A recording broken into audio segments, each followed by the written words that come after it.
Mas calma, você ouvinte também vai poder acompanhar.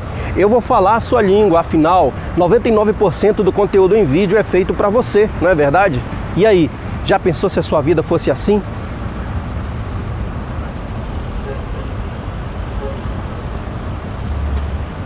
Apesar de o surdo não ouvir, ele enxerga a vida assim como você, a cores. E nesse documentário eu vou te contar que 10 milhões de brasileiros são surdos ou têm algum tipo de deficiência auditiva. Vem comigo?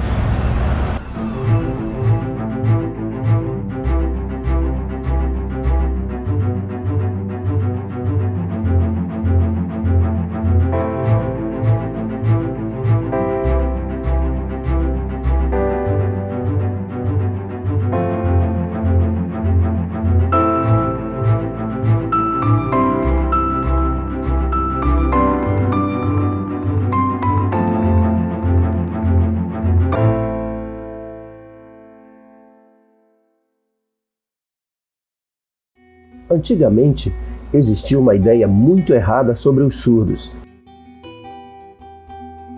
Sem adquirir a linguagem, eles eram castigados, considerados loucos, dignos de piedade, enfeitiçados.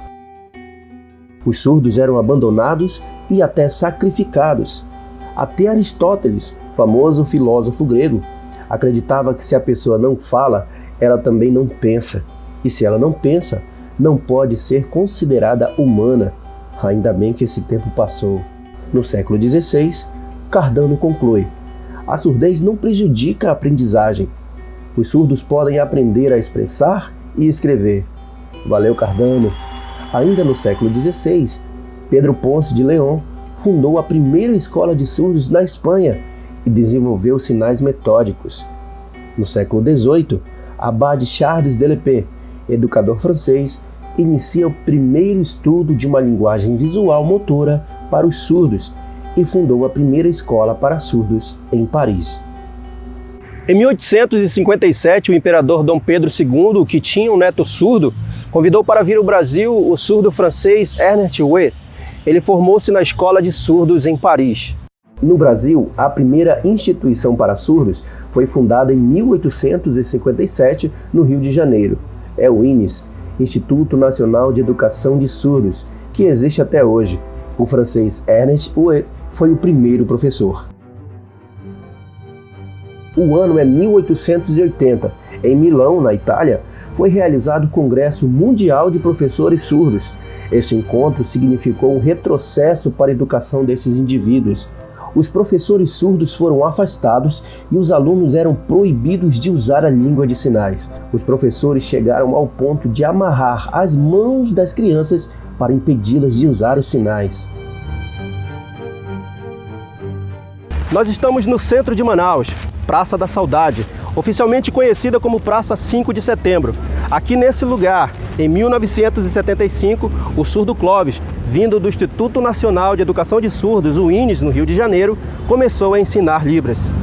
Então, o Clóvis foi muito visionário no sentido de que ele aprendeu e veio divulgar aqui. E aí ele fazia todo esse intermédio de ensinar na praça, de ensinar nas igrejas. Um dos palcos principais do qual o surdo Clóvis utilizava era a Praça da Saudade. Me chamo Eduardo Figueira Rodrigues, eu sou formado em Pedagogia e também em Letras Libras. Fiz várias especializações, né? Eu tenho 9 especializações, todas com foco na Libras. Fiz o meu mestrado em Educação também com foco nas Libras e o doutorado também está sendo na área de Libras. A Libras chegou na minha vida em 2011, quando eu estava como estagiária de pedagogia e eu não soube me comunicar com uma professora surda. E aquilo criou uma inquietação tão grande dentro de mim que eu fui buscar esse conhecimento, porque eu me entendia como professor e o professor precisa também ter essa acessibilidade. E aí como que eu ia me tornar um profissional da área da educação sem ao menos saber a parte básica? E aí a partir do momento que eu comecei a estudar, eu comecei a me encantar mais pela área e aí fui me enveredando até fazer a graduação e seguindo todos os títulos dentro da área. A educação de surdos no Amazonas começou juntamente com a atenção a pessoas com todo tipo de deficiência.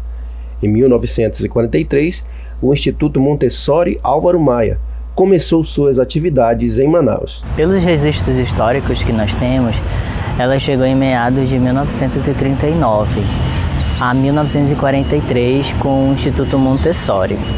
Esse instituto, ele tinha como base, o atendimento especializado nos alunos com especialidade. Hoje a gente chama de especialidade, antigamente era chamada de excepcionais ou pessoas mesmo com alguma deformidade.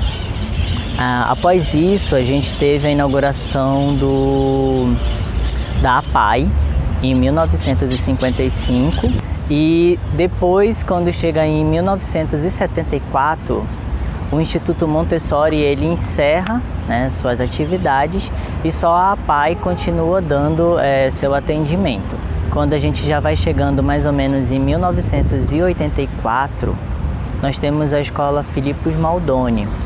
Ela vem com o método oralista, porque ela está incorporada nos métodos estrangeiros e era um método vigente naquele momento aqui no Brasil. E ela vem no intuito de oralizar os surdos. Ela ensina os surdos a falar, ela não utilizava por enquanto a língua de sinais. A língua de sinais ela já foi sendo utilizada em 1999, já com a inauguração da Escola Augusto Carneiro, que foi em 1982. Mas por que em 82 e só em 99? Porque o Augusto Carneiro ele veio com essa modelagem de língua de sinais e o Instituto Filipos Maldoni ainda não havia aderido. O segredo de tudo é você se colocar no lugar do outro. E aqueles surdos que passam, passam por esse método, eles até são chamados surdos oralizados, onde eles são obrigados a falar oralmente para que o ouvinte ouça aquilo que ele está falando. Mas, em contrapartida, ele não interage, porque ele não ouve. Mas, através do método oralista, eu estou simplesmente negando um direito que é dele, de se expressar daquilo que ele é. Meu nome é Ângela Moraes da Gama. Desde 2017, eu estou exercendo a função aqui na escola como pedagoga, aqui na Escola Estadual Professor Lázaro Ramos, no município de Urucará. Em 2016, professora Ângela e eu, juntamente com todos os professores da rede municipal do município de Urucará, cursamos nosso primeiro curso de Libras. Foi nosso primeiro contato com esse novo mundo. Natasha, uma aluna do 6º ano, foi o personagem que serviu de motivação e nos desafiou a nos aprofundar em Libras. Nós conseguimos fazer com que a aluna aumentasse seu rendimento escolar, pois agora ela tinha professores para conversar, não apenas sua prima que traduzia as aulas a seu lado, em gestos que desenvolveram em casa. Natasha se sentiu tão à vontade que até da banda de música da escola ela participou naquele ano. Olha, na verdade, a Natasha ela desenvolveu muito, muito mesmo.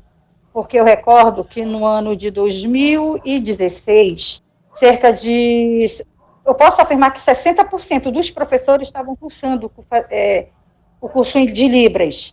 Então, isso facilitou e ajudou muito o desenvolvimento, o aprendizado dela. Mas a dificuldade maior aconteceu esse ano de 2020, que foi quando ela iniciou o ensino médio, e lá não havia, desde a equipe técnica até o quadro docente de professores que atuavam com o primeiro ano do ensino médio, não tinham professores com conhecimento básico em Libras. Então, isso foi desestimulando ela até ao ponto de fazê-la desistir. A Natasha é uma aluna super inteligente.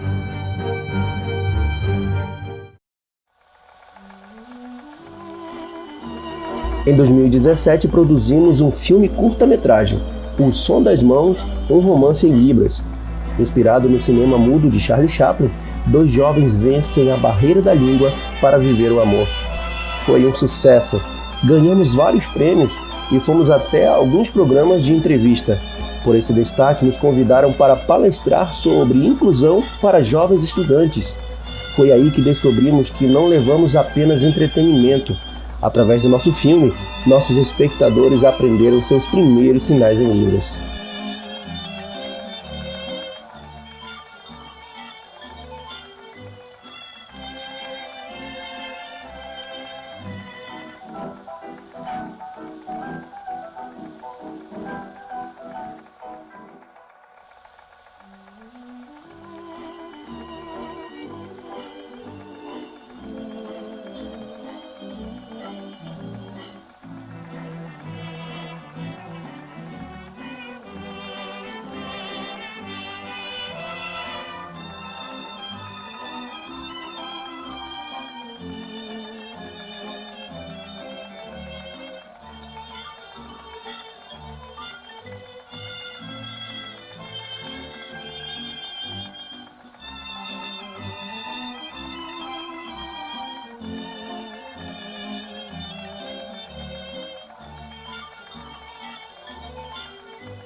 professor, em sua opinião, é válido colocar um surdo em meio dos ouvintes?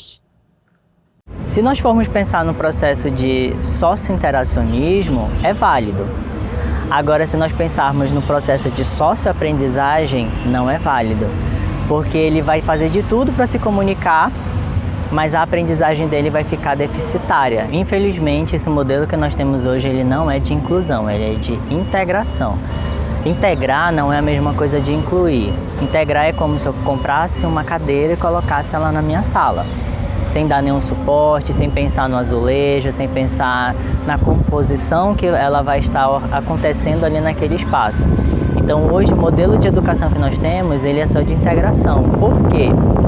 O surdo chega na escola, ele conta com o apoio do intérprete, né, porque é exigido por lei, mas as aulas que o professor regente está ministrando, ela não tem um material específico para surdo, não é visual, às vezes o vídeo que ele passa não tem legenda, e aí recai tudo para o intérprete sinalizar, e aí o surdo faz uma transposição de entendimento, que o intérprete é o professor, e o outro professor, ele é apenas um representante, então ele sempre fica questionando o intérprete para que o intérprete responda às suas inquietações.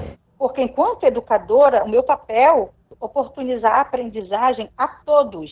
Uma vez que eu não vejo isso como uma obrigatoriedade, eu estou me omitindo, eu estou tirando o direito deste aluno de aprender, mas para que haja essa inclusão, não é o surdo que vai se adaptar ao ambiente escolar. É o ambiente escolar que tem que estar preparado, tanto nos seus recursos materiais quanto nos seus recursos humanos para receber esse aluno. Porque você colocar um aluno surdo ali só para dizer que ele está incluso, que a escola está de portas abertas, que recebe, mas o que ela oferece para aquele aluno? Se existe uma palavra que todos nós conhecemos, exclusão, é exclusão social, é exclusão intelectual, é uma exclusão de vida. Agradeço a Deus essa grande oportunidade de poder ajudar as pessoas que mais precisam. Trabalho de ajuda ao próximo que sempre fez parte da minha vida e que a partir de agora, como primeira dama, posso ampliar de maneira ainda mais significativa. Eu acredito que a partir do momento que a primeira dama fez um discurso sinalizado, evidenciou uma língua que ela é desprestigiada economicamente. Então isso fez com que se popularizasse muito mais e aí fazendo com que a acessibilidade chegasse até o surdo. Porque a gente sempre tem que lembrar que o curso de Libras não é para o ouvinte, mas é sim para melhorar a vida do surdo, porque ele não chega na escola aprendendo a Libras. Ele vem com os sinais caseiros que ele aprendeu em casa e isso faz com que ele sinta muita dificuldade na aprendizagem da língua de sinais, mesmo gramatical.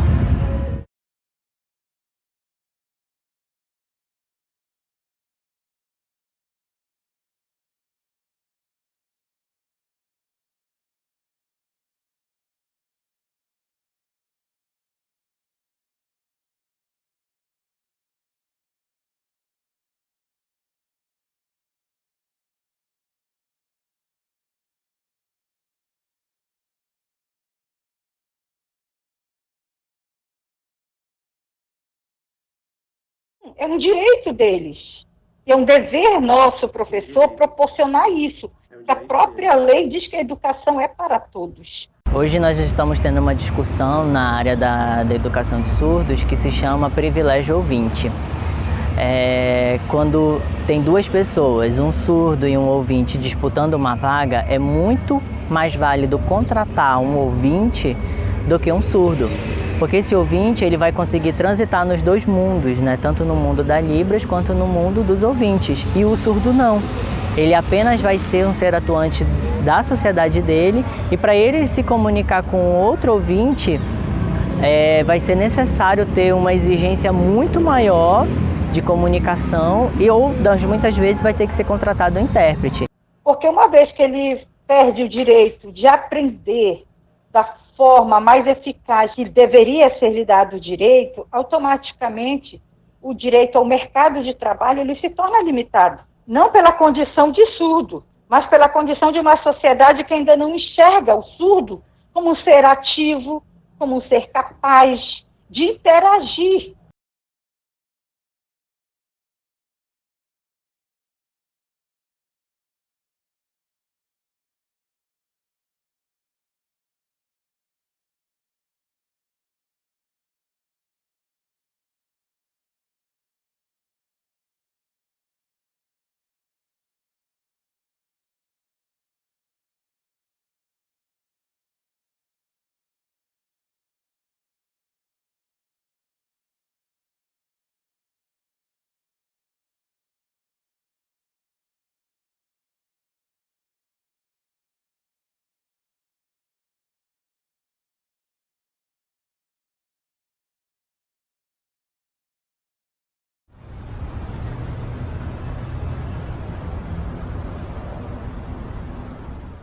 Quero contar para vocês agora o dia que ajudei uma surda. Numa noite voltando da faculdade, entrei num coletivo e sentei em uma daquelas cadeiras apertadas lá no fundo. Algumas paradas depois, uma mulher entrou e começou a gesticular em voz alta com a cobradora. Como eu estava de frente com a cena, logo percebi que ela era surda. Ela tentava perguntar para onde aquele alternativo ia, mas sem sucesso. Logo as crianças e até alguns adultos começaram a rir da situação. Eu tinha que ajudar. Foi aí que o Super André, defensor dos surdos e incompreendidos, entrou em ação. Aquele alternativo tinha como destino final o shopping Vinha Norte.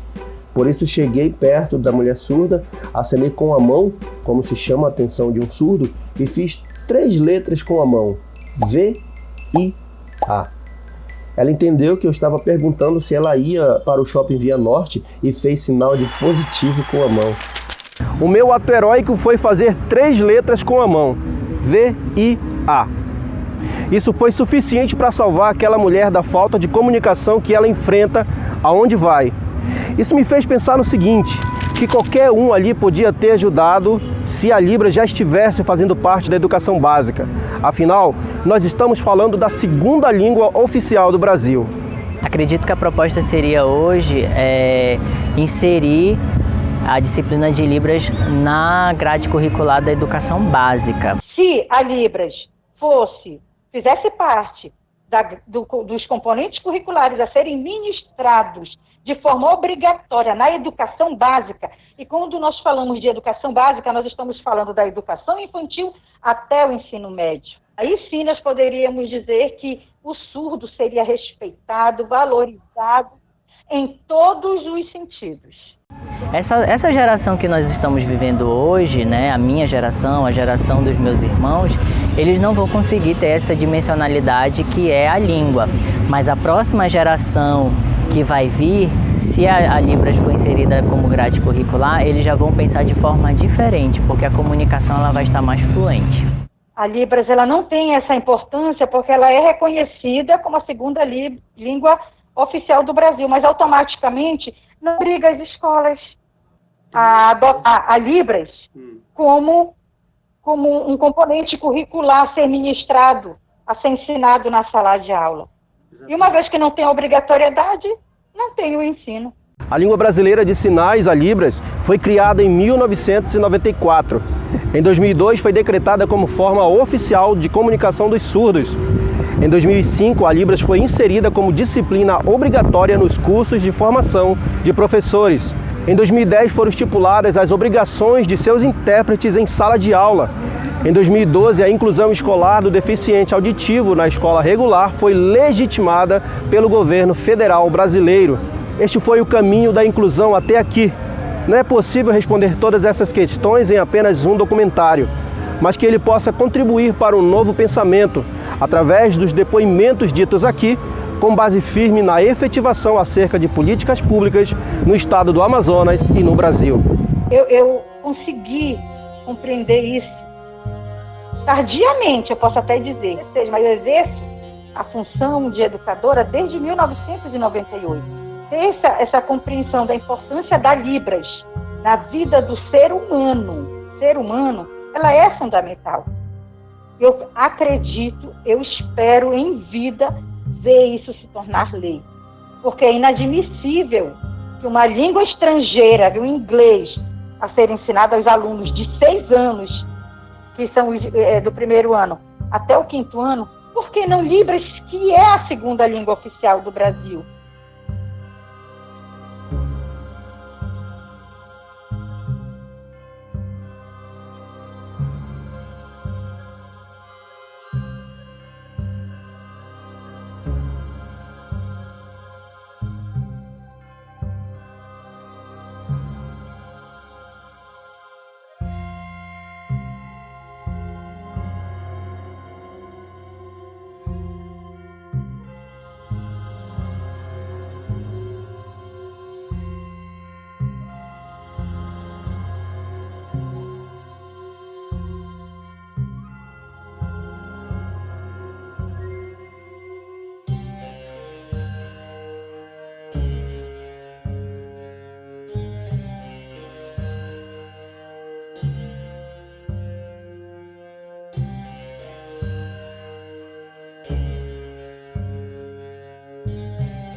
Com a descoberta da minha língua, encontrei a grande chave, que me abre a grande porta que me separava do mundo.